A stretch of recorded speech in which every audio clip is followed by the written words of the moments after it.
வாஞ்சா கல்பத்தர்பச்ச கிருபா சிந்துப்பியே வச்ச பதிதானாம் பாவனை பியோ வைஷ்ணவிப்பியோ நமோ நமக.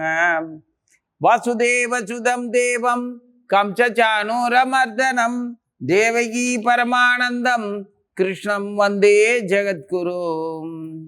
காத்யாயினி மகாமாயே மகா யோகினி அதீஸ்வரி நந்தகோபசுதம் தேவி பதிந்தே குருதே நமக.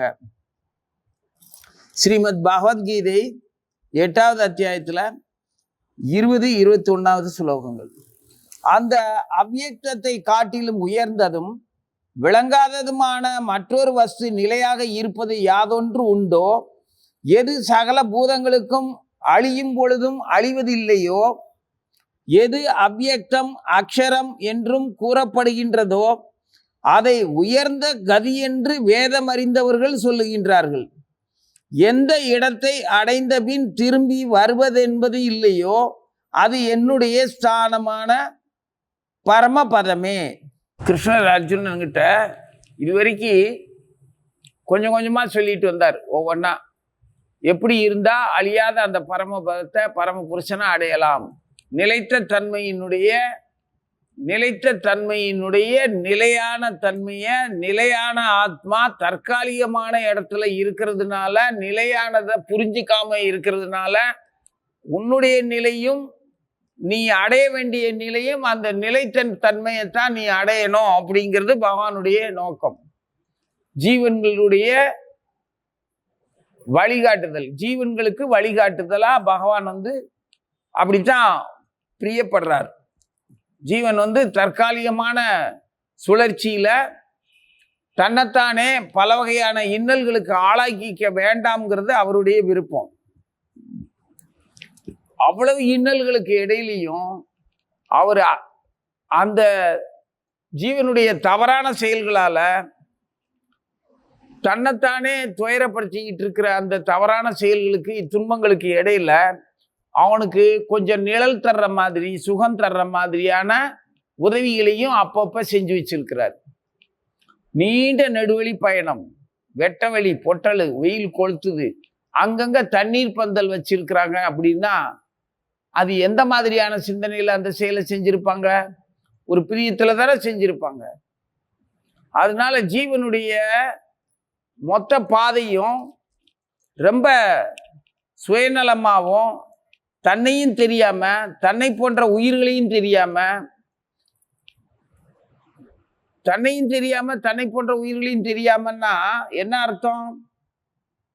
என்ன போலதான் நீன்னு நான் தெரிஞ்சுக்கிறதே இல்லை, உன்னை போலதான் நானுன்னு நீயும் தெரிஞ்சுக்கிறதே இல்லை, நம்மளை போலதான் மற்ற உயிர்களும் அப்படிங்கிறத தெரிஞ்சுக்கிறதே இல்லை.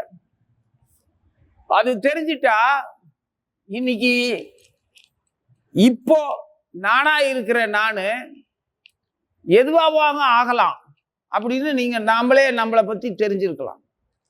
நான் எதுவாக ஆகலாம்னா மரமாகலாம், புழுப்பூச்சிகளாகலாம், மனிதனாகலாம். அதாவது மனிதனாகலாம்னா இப்போ மனுஷனாக தான் இருக்கும், ஆனால் பக்திங்கிற பிளாட்ஃபார்மில் இருக்கும். அந்த பிளாட்ஃபார்மில் நம்ம பக்தி எந்த மாதிரி பண்ணுறோமோ தெரியாது. இருந்தாலும் பக்திங்கிற அந்த பள்ளிக்கூடத்தில் மாணவனாக இருக்கும். உயர்ந்திருக்கலாம், தாழ்ந்திருக்கலாம். நீங்கள் சிறப்பாக செயல்படலாம், என்னை விட சிறந்த மாணவர்களாக இருக்கலாம், ஆசிரியர் பிரிய மாணவர்களாக இருக்கலாம். ஆனாலும் நானும் உங்கள் பள்ளிக்கூடத்து மாணவன் தான். நீங்கள் படிக்கிற அதே பக்தி பள்ளிக்கூடத்தில் நானும் ஒரு மாணவன், உங்களுடைய வகுப்பு தோழனாக தான் இருக்கேன். பக்தி தேவி தான் நமது பிரின்சிபால், இந்த கிருஷ்ணர் தான் கரஸ்பாண்டன்ட், அவர் தான் உரிமையாளர். தலைமை செயலை பண்றவ பக்தி தேவி, அம்மா பவானி துர்கா. இப்போ நாம ஒரே வகுப்புல தான் இருக்கோம். முன்ன பின்ன இருக்கலாம், உயர்ந்திருக்கலாம், தாழ்ந்திருக்கலாம், ஆனா ஒரே வகுப்பு. அதனால நம்ம பக்தர்களா இருக்கிறதுனால மனுஷனாகலாம் அப்படின்னு சொன்னேன். ஏன் மனுஷனாகலாம்னா, மனுஷன் ஆயாச்சு அப்படின்னா எல்லா புலன்களுடைய வேகத்தையும் மனம்ங்கிற அந்த ஒரு அதிக வலிமையுள்ள ஒரு சாரதி கிட்ட கொடுத்துடுறோம். மற்ற விலங்குகளாவோ மரமாவோ வேற 80 லட்சம் பிராணிகள்ல எதுவா ஒரு ஸ்தூல உடலை எடுத்தோம்னா மனம்ங்கிற ஒண்ணு அங்க இல்லை. சாரதி இல்லாத சாரதினா என்ன? ஓட்டுநர் இல்லாத வண்டி. அந்த சாரதி இல்லாத புலன்களால் வாழக்கூடிய அந்த பிராணிகளுக்கு சாரதி இல்லாததுனால இஷ்டம் போல இருக்கும். இஷ்டம்ங்கிறது கூட தெரியாது. சாரதி இருந்தா, மனம்னு ஒண்ணு இருந்தா தானே இஷ்டம், இஷ்டம் இல்லைங்கிறது வரும். அதெல்லாம் புலன் வழியில, உடல் ரீதியான சென்சஸ் வழியில தானே அது போகுது வருது. பார்க்குறோம், நம்ம நாயை பார்க்குறோம், அது இஷ்டத்துக்கு போகுது. போய்கிட்டு இருக்கையிலேயே எதுக்காக திரும்புறோம்னு தெரியாம திரும்புவோம். வேற எதையோ போய் முகர்ந்து பார்க்கும். அது அடையாளம் தேடுது. நாம இந்த பாதையில் தான் வந்தோமா, இது நமக்கு பழகின பாதை தானா, இங்கே நம்மள மாதிரி யாராவது இந்த பக்கம் நம்ம தெரிஞ்சவங்க, நமக்கு பழகினவங்க யாராவது இங்க வந்துட்டு போனாங்களா அப்படின்னு அது வாசனை பார்க்கும். ஏன்னா அதே மாதிரி இன்னொரு நாய் அந்த இடத்துல வந்து பார்த்துட்டு போயிருக்கும். அது போய் ரொம்ப நேரம் கழிச்சு அந்த இடத்துல இருக்கிற வாசனை கலையாம இருந்துச்சுன்னா இது போய் அடையாளம் பார்த்து அந்த நாய் எங்க போயிருக்குதோ அங்க கண்டுபிடிச்சு போயிடும். நம்மளால கூட மனம்ங்கிற ஒண்ணு ஓட்டுநர், நம்ம புலன்களையும் அறிவையும் இயக்கக்கூடிய அந்த இயக்குனர் நம்ம கூட மனம்ங்கிற வடிவத்துல நம்ம கூட இருந்தாலும் கூட நம்மளால கூட உன்னைய காணாம போயிட்டா நான் கோபமா திட்டத்தான் தெரியுமே தவிர உன்னை கண்டுபிடிக்க தெரியாது. ஆனா அது கண்டுபிடிச்சிருங்க. ஏன்னா நமக்கு மனசுக்கு, மனம்ங்கிற அந்த இயக்குனருக்கும் நமக்கும் ஒரு இணக்கம் இல்லாம இருந்தா திண்டாடிக்கிட்டு இருக்கணும். அது நமக்கு ஒத்துழைப்பு தராதபடி நாமளும் அந்த மனசும் எப்பவும் சண்டை போட்டுக்கிட்டு தான் இருப்போம். இப்போ நிம்மதி இல்லாம இருக்கும்போது அந்த மனம் உனக்கு உதவியா எதையுமே சொல்லித்தராது. உதவியா சொல்லித்தராது, உபத்திரமா சொல்லித்தரும். ஏன்னா கூடவே இருந்து அதில் பாதாளத்துக்கு கூட்டிகிட்டு போகிறதும் வஞ்சகமாக கூட்டிகிட்டு போகிறதும் அதே மனம்தான், காப்பாற்றுறதும் அதே மாதிரி தான். அதான் ஒருத்தன் மனசை வந்து சரியாக வச்சுக்கணும். மனமே சகலமும் அப்படின்னு திரும்ப திரும்ப சொல்லுவார் கிருஷ்ணர். அது மாதிரி ஆரம்பத்தில் நிலையான ஒரு இடத்துக்கு வரணும் அப்படிங்கிறது கிருஷ்ணனுடைய விருப்பம். அந்த நெடுந்தொலைவு ஜீவனுடைய பயணத்தில் அவன் தன்னைத்தானே இன்னல்களுக்கு, துன்பங்களுக்கு ஆளாக்கிக்கக்கூடிய வேலையா செஞ்சு அந்த பாதையை தேர்ந்தெடுத்து அதில் பயணம் பண்ணிக்கிட்டு இருக்கிறான். எதனால் அப்படி பயணம் பண்ண ஆரம்பிச்சான்னு தெரியல. எப்போ நினைவு கட்டாத காலம் தொட்டே பகவானை பார்த்து பொறாமையினாலையும் பேராசையினாலையும் தன்னோட இயல்புக்கு, தன்னோட சக்திக்கு மீறின ஒரு அனுபவத்தை விரும்பினா அதுக்கு பேரு பேராசை தானே. ஆனா அதை விட பெரிய விஷயம் முக்திங்கிறது, பிறப்பு இருப்பில்லாத நிலைன்னு. அதை அடையிறதுக்கு அவன் ஆசைப்பட்டா அது பேராசை இல்லை. ஆனா இங்க அவன் உடலுக்கும் புலனுக்கும் கர்மாவுக்கும் அவனோட சக்திக்கு ஆற்றலுக்கு மீறின ஒரு விஷயத்தை அவன் அனுபவிக்கணும்னு ஆசைப்படும் போது அது பேராசை ஆகுது. ஆனா எல்லாத்துக்கும் மேல தேவர்களுக்கும் முனிவர்களுக்கும் பெரிய பெரிய தெய்வங்களுமே அடைய பாடுபடுற அந்த உயர்ந்த பரமகதியை அடையிறதுக்கு மனிதன் ஆசைப்பட்டா அது பேராசை இல்லை. ஏன் பேராசை இல்லைன்னா அது அவனுக்கு உரிய இடம், அதனால அதை அடையிறதுக்கு பேராசைன்னு சொல்ல முடியாது. நீ வெளியூர் ரொம்ப தூரம் வந்திருக்கிற, உன் வீட்டுக்கு திரும்பி போகணுங்கிறது உனக்கு என்ன அது பேராசையா? ஆனா வழியில உன் வீடு எங்கேயோ ஒரு ஊர்ல ஒரு சின்ன குடியிருப்பா இருக்கும், அங்க உனக்கு தேவையான வசதிகள் ஒன்னளவுக்கு சரியா இருக்கும். ஆனா வழியில உன் வீட்டுக்கு போறதை விட்டு போட்டு வழியில இருக்கக்கூடிய மாட மாளிகைகள், நட்சத்திர விடுதிகள், கேளிக்கை கொண்டாட்டங்கள், அதுக்கு அங்க நீ அடிமையாகவோ அல்லது சேவகனாகவோ அல்லது மற்றவர்களுடைய தயவுலையோ அங்க நீ வாழணும்னு ஆசைப்பட்டா மற்றவர்களை ஆக்கிரமிக்கணும், அதாவது அடிமையா இருந்து தாழ்ந்த நிலையிலிருந்து அவங்கள அனுபவிக்கலாம். அல்லது தைரியமா ஆத்திரத்தோடையும் கோபத்தோடையும் மூர்க்கத்தனமாகவும் அவங்கள அடக்கி ஆண்டு அவங்கள அனுபவிக்கலாம். ரெண்டு வகை தானே. ஒன்று அதிகாரப்பூர்வமான விஷயங்கள், இல்லை அடாவடியான விஷயத்துல ஒருத்தரை அனுபவிக்கலாம், இல்லைன்னா அடிமையா இருந்து அனுபவிக்கலாம். இந்த ரெண்டுமே உன்னோட தகுதிக்கு தேவையில்லாத விஷயம். யாரை நீ அடிமைப்படுத்துறியோ அவங்களுக்கு அடுத்து அடிமையா இருக்க வேண்டிய நிலைமை தானா வரும். அப்போ யார்கிட்ட அடிமையா இருக்கிறியோ அதை விட அவங்கள பழையபடி யாரை அடிமையாக்குறோமோ அவங்கள மறுபடி நீ உனக்கு அடிமையாக்க முடியாது. அதுக்கு பாதை இல்லை. யாருக்கிட்டையாவது அடிமையா இருந்தோம்னா அதை விட கீழான இடத்துல ஒரு அடிமையா வாழ்றதுக்கு தான் பாதை கிடைக்குமே தவிர, புரியுதா, உயர்றதுக்கு வாய்ப்பு கிடைக்காது. அதான் ஒரு வழி பாதை. இதுல எந்த பாதைக்குள்ள மனம் ஒன்ன இழுத்துட்டு போகுதோ அதான் அதுல வேற பாதியில மாத்திக்கிறதுக்கெல்லாம் முடியாது. ஏன்னா மனசு அப்படித்தான், நீ இதுவாக இருக்கிறாயின்னு உன்னை சொல்லிடும். அகம் பிரம்மாஸ்மி, நீ உன்னை பிரம்மமா நினைச்சேன்னா பிரம்மந்தான். மனசார உன்னை நீ நம்புனேன்னா நீ எதுவா நம்புறியோ அதுவாத்தான் ஆவ. அதனால பகவான் நிலைத்த விஷயங்களை எல்லாம் வரிசையா சொல்லிட்டு இப்போ முடிவா சொல்றாரு, அர்ஜுனா கவலைப்படாத நீயோ. ஏன்னா அர்ஜுனனை மட்டும் சொல்றதா இருந்ததுன்னா இவர் இப்படி கொஞ்சம் கொஞ்சமா சொல்ல மாட்டார். கொஞ்சம் கொஞ்சமா இல்லை, படிப்படியா அவனை உயர்த்த மாட்டார். மனோபாவத்தை அப்படி சரியா அவனுக்கு செக் பண்ணிடுற மாதிரி சொல்லி தர மாட்டார். இவர் அவனை மாதிரியே இருக்கிற மற்ற ஜீவர்கள் எல்லாரையும் கருத்துல வச்சுதான் கிருஷ்ணன் கிட்ட அவன் எதிர்த்து அழுததும் கேள்வி கேட்டதும் பயந்து சரணாகதி அடைஞ்சதும். இப்ப நாம நான் உங்ககிட்ட சொல்றேன்னா,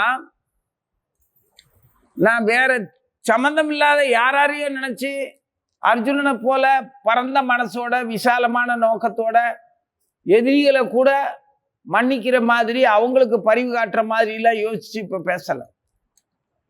கூட இருக்கிற நீங்க, உங்களை போல நானும், என்ன போல நீங்களும், நாம எல்லாருமே சேர்ந்து கிருஷ்ணனுடைய அறிவுரையை பின்பற்றி நம்மளை நாம காப்பாத்திக்கணுங்கிற அக்கறையில தான் நமக்குள்ளதான் பேசிக்கிறோம். அப்படித்தானே? நமக்குள்ள நம்மளை பற்றி விசாரிச்சுக்கிறோம், பேசிக்கிறோம். ஏன்னா நான் ஒன்றும் அர்ஜுனன் இடத்துல இல்லை, நீ ஒன்றும் படை வீரர்கள் இடத்துல இல்லை. நீங்க நாம எல்லாருமே அர்ஜுனனும் படை வீரர்களும் இல்லாத சஞ்சயன் கிட்ட இருக்கிற திருதராஷ்டிரர், அவர் பக்கத்துல அவங்க 2 பேர் பேசிக்கிட்டு இருக்கிறதான் கேட்டுக்கிட்டு இருக்கோம் நமது குருவுடைய கருணையினால. அப்ப அர்ஜுனன் இடத்துலயோ கௌரவர்கள் இடத்துலயோ நம்ம இல்லை. அங்க நடந்ததை சஞ்சயன் திருதராஷ்டிர மகாராஜாவுக்கு சொல்றாரு. குருவோட கருணையினால நாமளும் அங்க இருந்து கேட்டுக்கிட்டு இருக்கோம். அப்படி கேட்டுக்கிட்டு இருக்கும் போதே நாம நம்மளோட புலன் வெற்றிக்கோ புத்திசாலித்தனத்துக்கோ நம்ம மனசை வெல்வதற்கோ அல்லது நமது எதிரிகளை வீழ்த்தி பரம ராஜ்யத்தை அடையிறதுக்கோ பெரிய முக்தியை அடையிறதுக்கோ முயற்சி பண்ணி எல்லாம் கேட்டுக்கிட்டு இருக்கல. நமது குருவுடைய கருணையினால பக்தியோட நாம இருக்கிற ஸ்திதியை புரிஞ்சுக்கிறோம். நாம தற்காலிகமான இந்த உலகம், தற்காலிகமான ஒரு வாழ்க்கையில, தற்காலிகமான நமக்கு கிடைச்ச அந்த குறைந்த ஆயுள்ல, தற்காலிகமா நமக்கு கிடைச்ச இந்த சொந்த பந்தங்கள் நட்புகள் அதுங்கிட்ட ஏன் துவேஷம் பாராட்டவும் ஒருத்தருக்கு ஒருத்தர் வெறுத்துக்கிட்டோம். உன்னை போலதான் நானு, என்ன போலதான் நீ ஏன் சொல்லி வாழ முடியல? எனக்கு பசிக்கிற மாதிரி தான் உனக்கும் பசிக்கும், எனக்கு பசிக்காம இருக்கிற மாதிரி தான் உனக்கும் பசிக்காம இருக்கலாம். ஏன்னா எனக்கு இப்ப சாப்பிடணும்னு தோணல, நீயும் சாப்பிடுவோமான்னு என்ன கேட்கல, நீயும் சாப்பிடணும்னு நினைக்கவே இல்லை. அப்ப 2 பேருக்குமே ஒரே மாதிரி தான் இருக்கு. அது நிறைவா சாப்பிட்டதுனால அப்படி இருக்கா, இல்ல வேற ஏதாவது கோளாறுனால? வயிற்றில் இருக்கும் நெருப்பு நானேன்னு இருக்காரு கிருஷ்ணர்.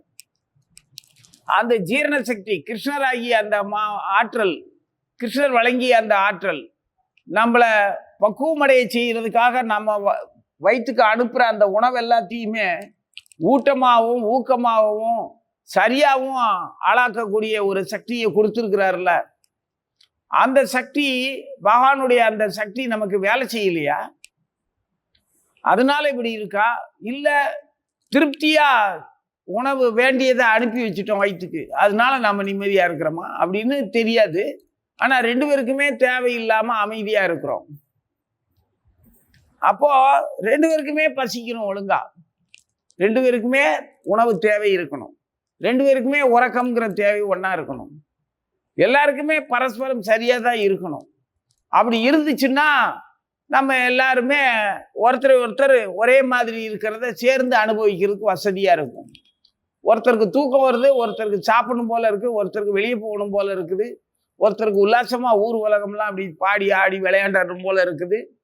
அப்படின்னு இருந்ததுன்னா எப்படி ஒன்றா இருப்போம்? அப்போது ஒழுங்காக ஒன்றா வேலை செய்யணும்ல எல்லாமே. அதுக்கு உதவியாக இருக்கணுங்கிறதுக்கு தான் மனசில் ஒத்த எண்ணங்கள், ஒரே மாதிரியான மதிப்பீடு நமது வாழ்க்கை மேலே, உங்கள் மேலே எனக்கும், என் மேலே உங்களுக்கும் நம்மளை பற்றிய மதிப்பீடுகள் ஒரே மாதிரி இருந்துச்சுன்னா உட்புலன்களும் ஒரே மாதிரி வேலை செய்யும். உட்புலன்கள் ஒரே மாதிரி வேலை செஞ்சதுன்னா வெளிப்புலன்களும் ஒரே மாதிரி வேலை செய்யும். உனக்கு பசிக்குது சாப்பிடணும்னு நினைக்கிற, எனக்கு பசியில் வேணும்னா நீ சாப்பிட்டுக்கோ அப்படின்னு சொன்னால் உனக்கு எப்படி இருக்கும்? உனக்கு என்னடா இது, சரி வேணாம் எனக்கு வேணாம், இல்லை நீ மட்டும் சாப்பிடு பரவாயில்ல, வேண்டாம் எனக்கு முடியல, எனக்கு சரியில்லை, நீ மட்டும் சாப்பிடு அப்படின்னு சொன்னால் நீ கேட்பியா? பிடிக்காது உனக்கு. உனக்கு பிடிக்குதோ இல்லையோ, என்கிட்ட எல்லாம் நான் சாப்பிடுவேன்னு சொல்லும்போது எவனாவது வேண்டாம்னு சொல்லிட்டா கடுப்பாயிருவேன், கோவம் வந்துடும்.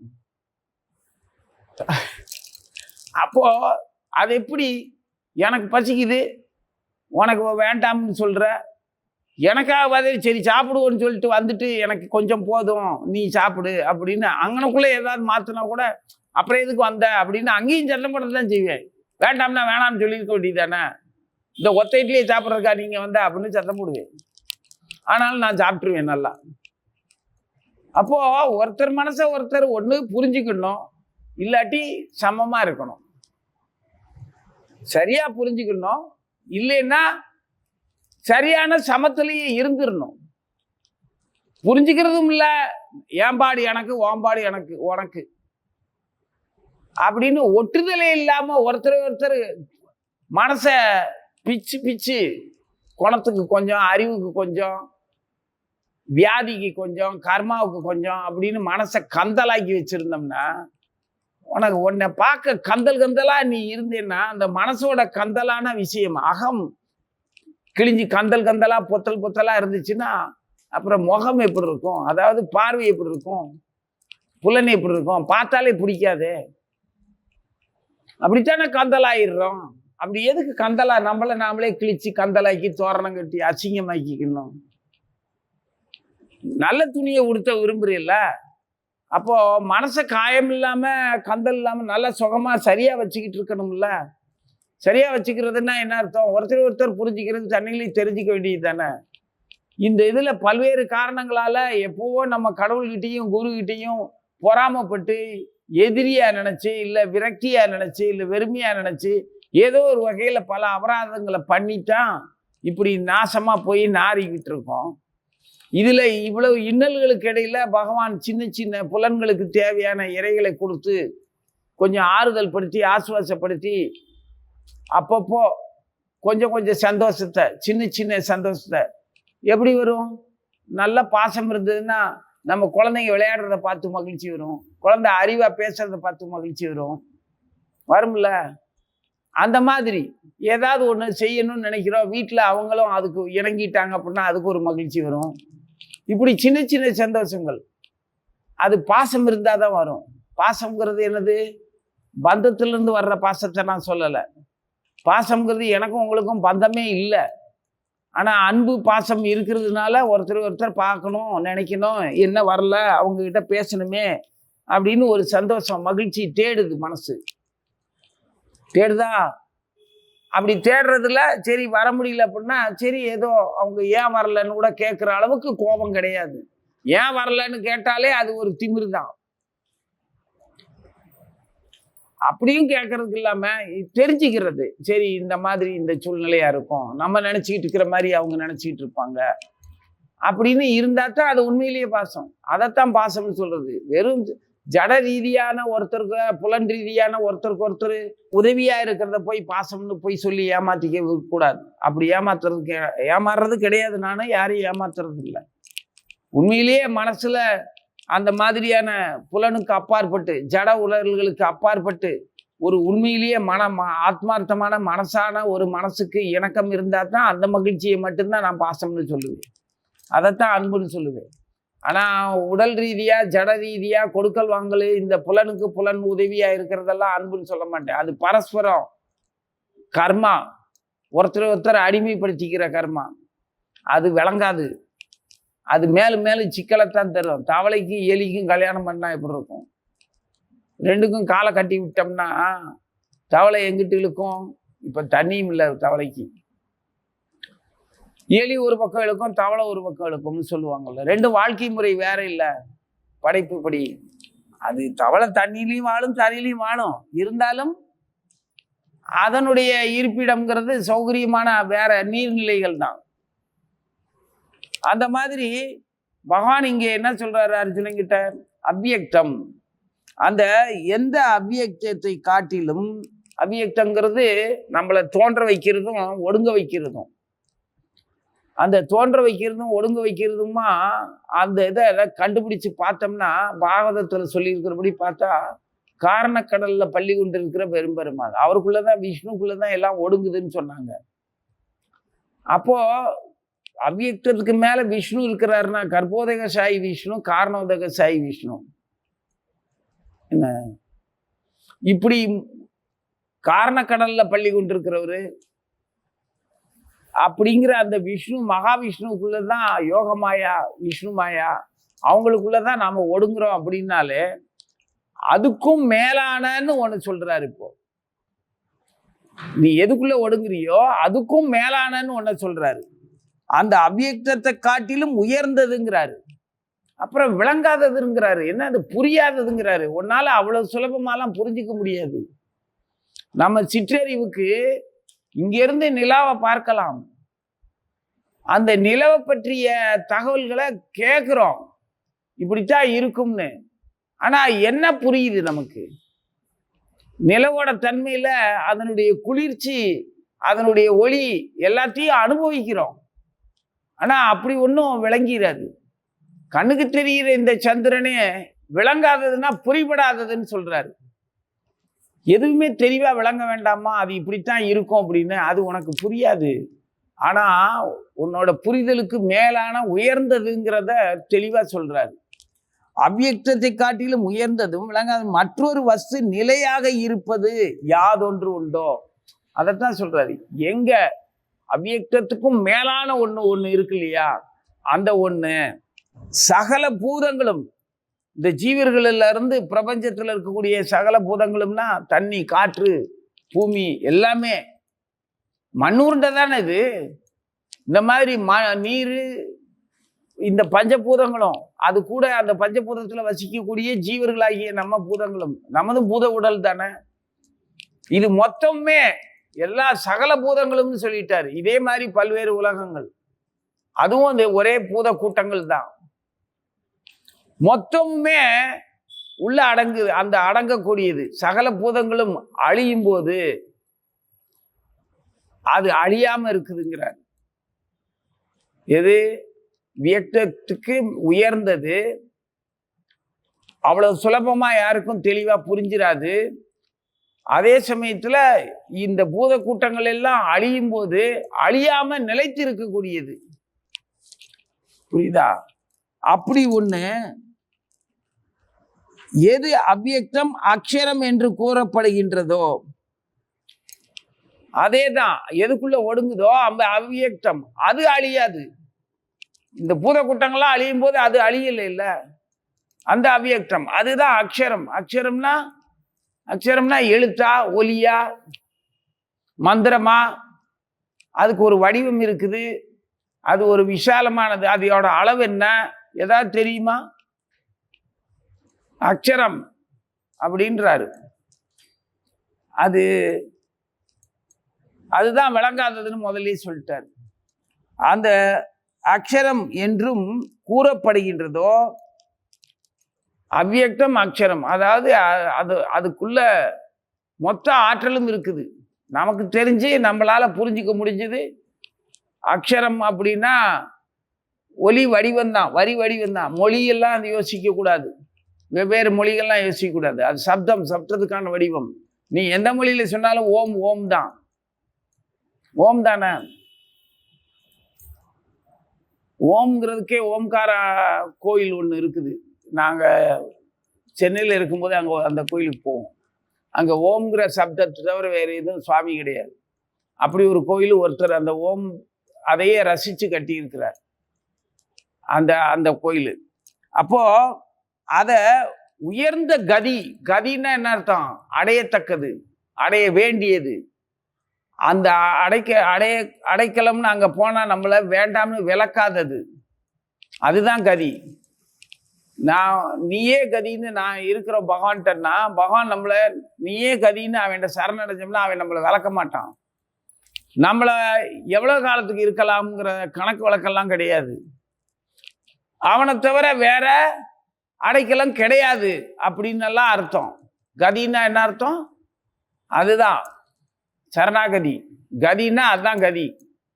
அதைத்தான் வேதம் ஓதுகின்றவர்கள், எல்லா வேதங்களும் படித்தவர்கள், எல்லா அட்சரங்களும் அவ்வியக்தமும் புரிந்தவர்கள், அவர்கள் சொல்லுகிறார்கள். அவங்களுக்கு விளங்காமல்லாம் போகாது, அவங்களுக்கு விளங்கக்கூடியது தான். அவ்வியக்தம் உயர்ந்தது அப்படிங்கிறது அவங்களுக்கு விளங்கும்.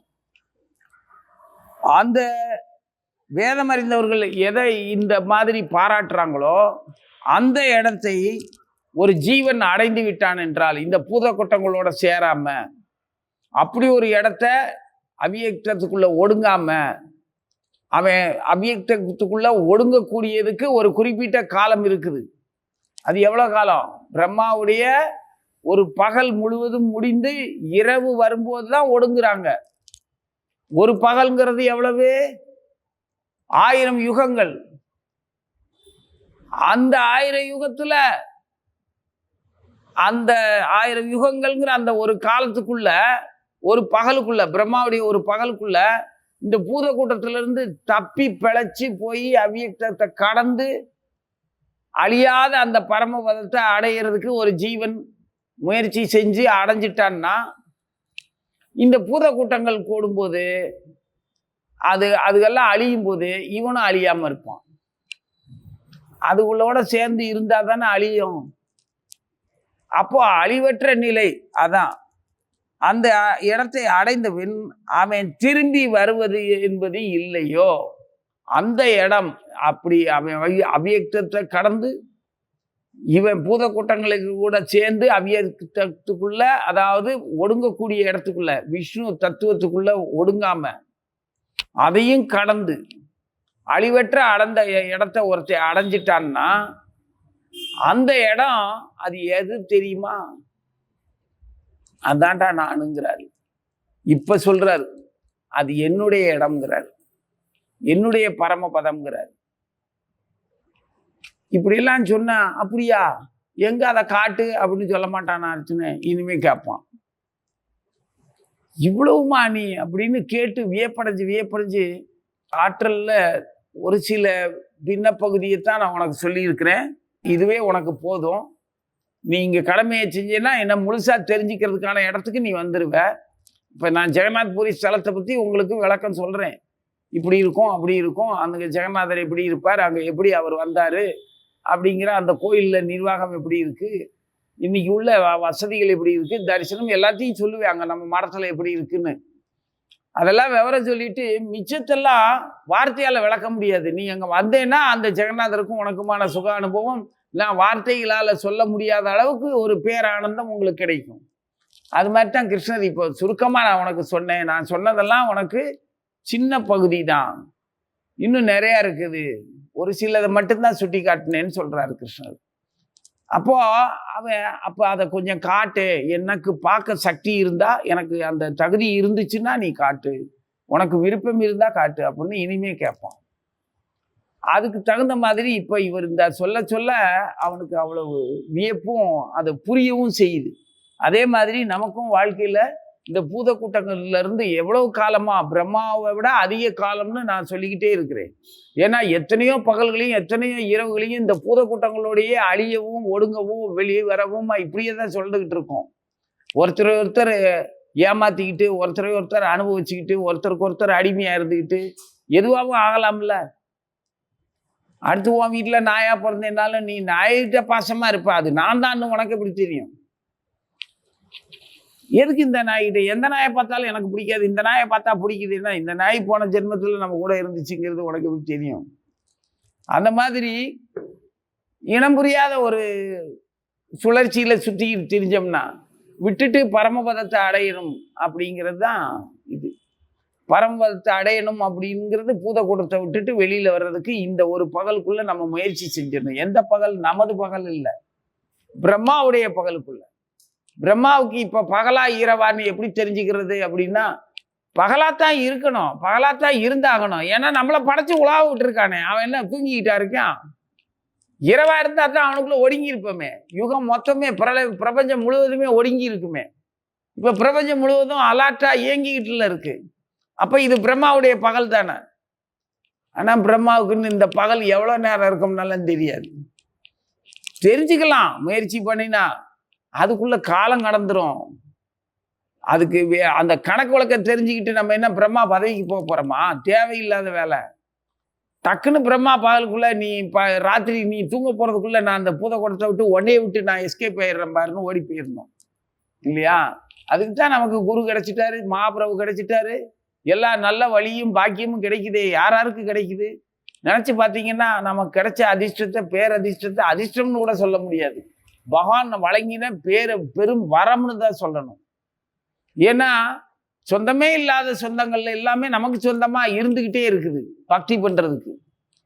இங்கே எதுக்காவது சொந்தமா, ஆனா இதுக்கு சொந்தம்னு சொல்லி சொந்தம் கொண்டாடிக்கிட்டு இருக்கிறவன் பகவானையும் சொந்தம் கொண்டாடல, அவனுக்கு உள்ளதையும் சொந்தம் கொண்டாடல, இந்த பூதக்கூடத்துல இருந்து வெளியில போறதுக்கான வாய்ப்பையும் அவன் பயன்படுத்திக்கல இல்லையா? அப்ப நம்ம பாக்கியசாலிகள் தானே. வாய்ப்பு இருக்குது. சீக்கிரமா ஒருத்தர் புரிஞ்சுக்கிட்டு உடனடியா பகவான்கிட்ட அன்பை காட்டி எல்லாருக்குள்ளேயும் பகவானுடைய திருவடி, தாமரை திருவடிகள் எல்லார் நெஞ்சிலையும் இருக்குங்கிற நினைப்போடையே வாழ்ந்தோம்னா தப்பிச்சிருவோம். ஜெய் ஸ்ரீ கிருஷ்ண சைதன்ய பிரபு நித்யானந்த ஸ்ரீ அத்வைத கதாதர சிவ அச்சாதி கௌர் பக்த இருந்தா. ஹரே கிருஷ்ணா கிருஷ்ண கிருஷ்ண ஹரே ஹரே, ஹரே ராம ராம ராம ஹரே ஹரே.